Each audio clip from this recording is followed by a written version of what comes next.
Hello and welcome. In today's episode, I'm going to show you how the roof came together. So as I'm talking, I'm going to show you the video here and how the guys are working on the roof, and I'll explain a couple of things, how all this is coming together. And also in the next episode, I'm actually going to show you the price of this roof. So you'll see exactly how much it was and how long it took to shingle the roof, because this cabin's going to have a shingle roof. So what you're looking at is 2x12s, and the reason why we went with 2x12s because it's a little bit cheaper than trusses, and this house is only 16 feet wide, so 2x12s work actually perfectly in this application, and it saves me a couple of $100 instead of paying somebody to make trusses for me.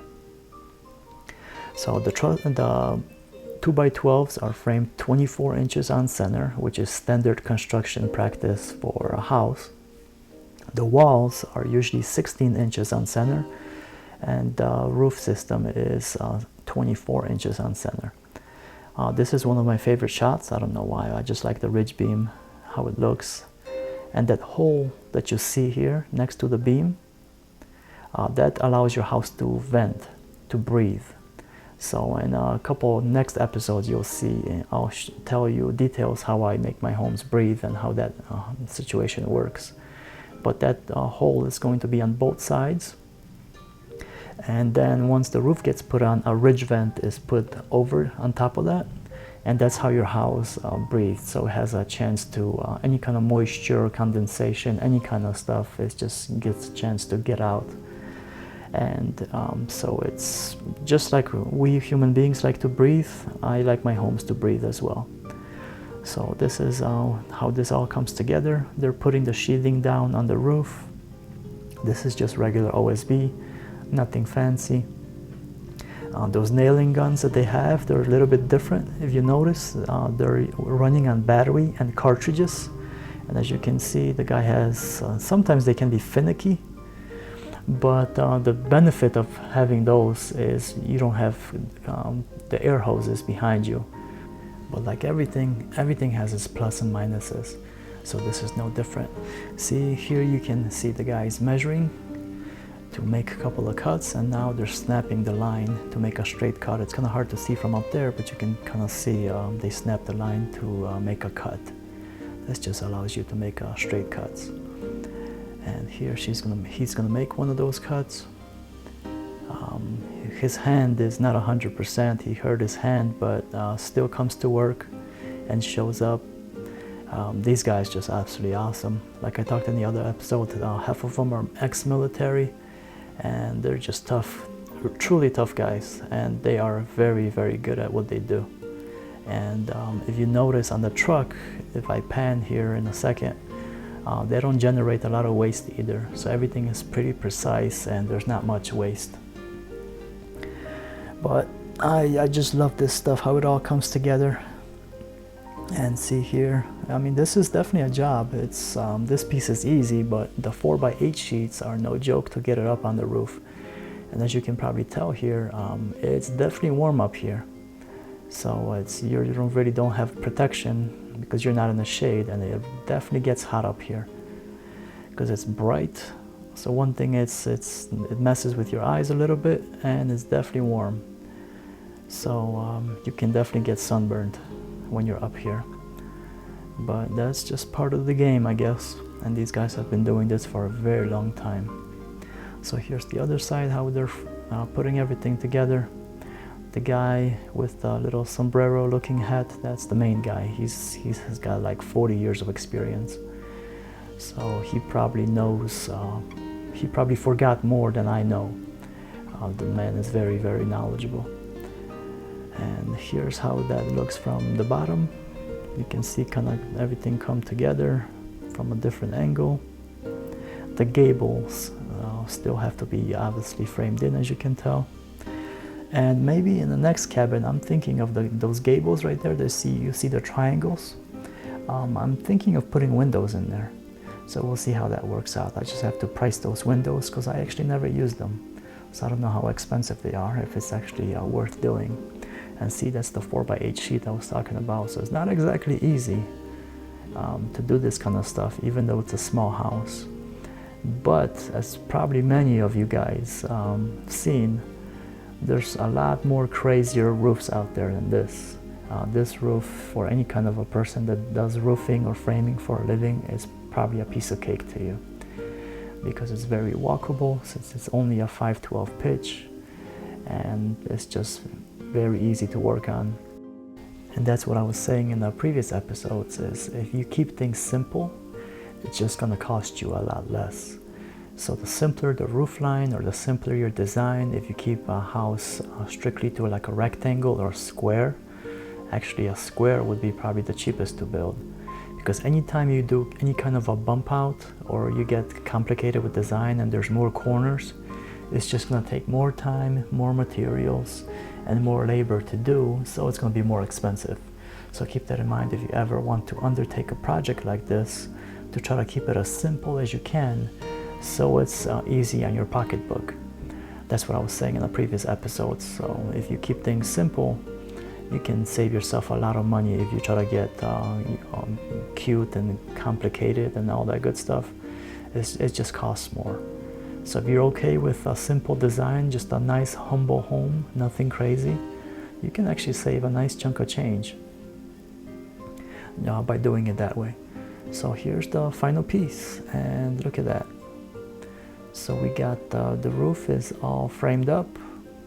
I got the OSB on, and now all we need is the felt paper and shingles, which will come in the next episode. I'll show you that.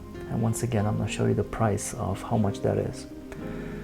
And this is how that looks. So the little house is coming together. Now you have an idea how this is going to look when it's done. So you can kind of see the skeleton. And you can see the kitchen windows. There's going to be 2 of them. So it's about 6 feet of glass. And then the bathroom has a 2x3 window. So you get some ventilation in here. And see, that's how that looks. You got some spacing on the OSB. That's just for contraction and expansion, because that's what wood does, and as the temperature changes. So you got a bit of expansion there, and that the ridge vent that I'm going to put on top of that hole right there. You can see how that's going to function looking at it from the bottom. But that's the closet to the right, and the bathroom, the tub, is to the left on this shot.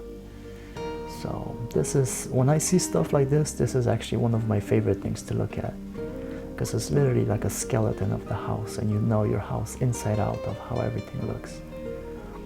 And for a small house, the bathroom that I'm standing in right now is actually pretty big. And you'll see a little bit more details about that in future episodes. So that's the kitchen would be to the left, and the sofa's living room would be to the right. And here's the view from the deck. Once again, look at those windows. The left is the bedroom, and here to the right of the door is the living room / dining room / kitchen, I guess, everything together. And the soffit is gonna come next in the future episodes, and the fascia and all that good stuff.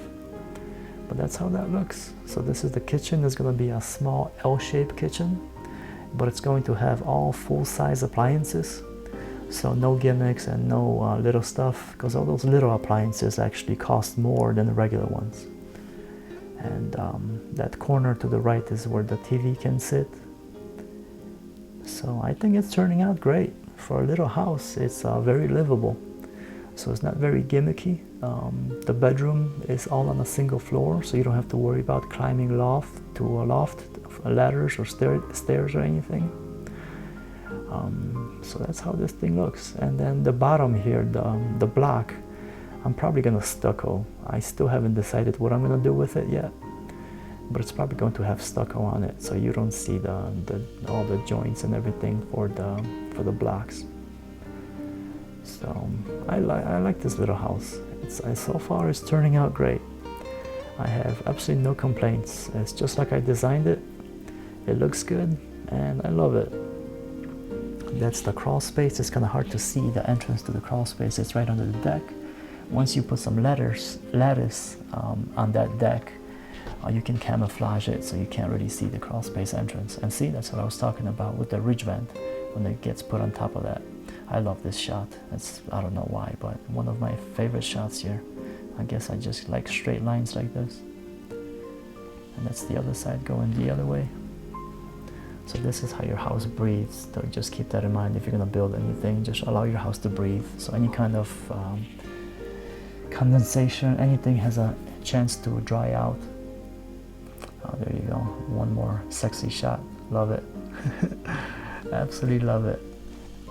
And here's the agenda, as we usually do at the end of the episode. So I'll get closer to it in a second. But this is just some random place on the side of the road I pulled over.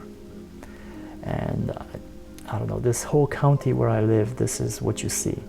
I mean, it's just, to some of you, this might not seem like much, but I just love everything about it. I just love where I live, and you have nature and little things like this that are literally everywhere. And as you can see, the lake is right there. So there's water pretty much all around, and then the lake is surrounded by mountains. So you have like the best of both worlds. And the people here set up a little beach, I guess, where they can sit down and relax. And speaking of sitting down, I'm gonna sit down on one of these chairs, and I'm gonna show you today's agenda, what we're gonna talk about.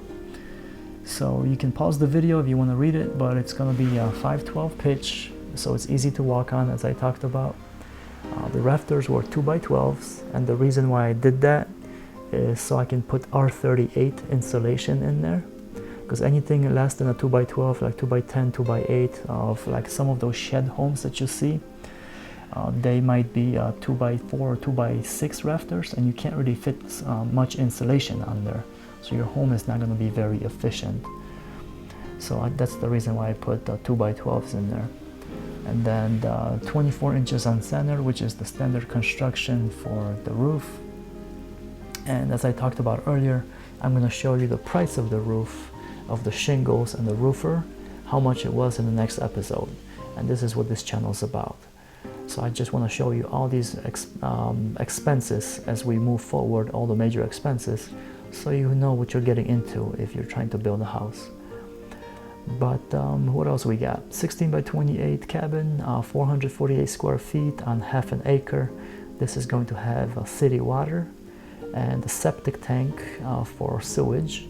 That's also going to come in the future episodes. I'll show you how that is put together. And then obviously it's a 1 bedroom, 1 bath. And here you can see me doing some stupid stuff, as I usually try to squeeze something in. And I just love heights, I guess, and I like stuff like this. So let me lay down here and go to bed, and I'll see you guys in the next episode.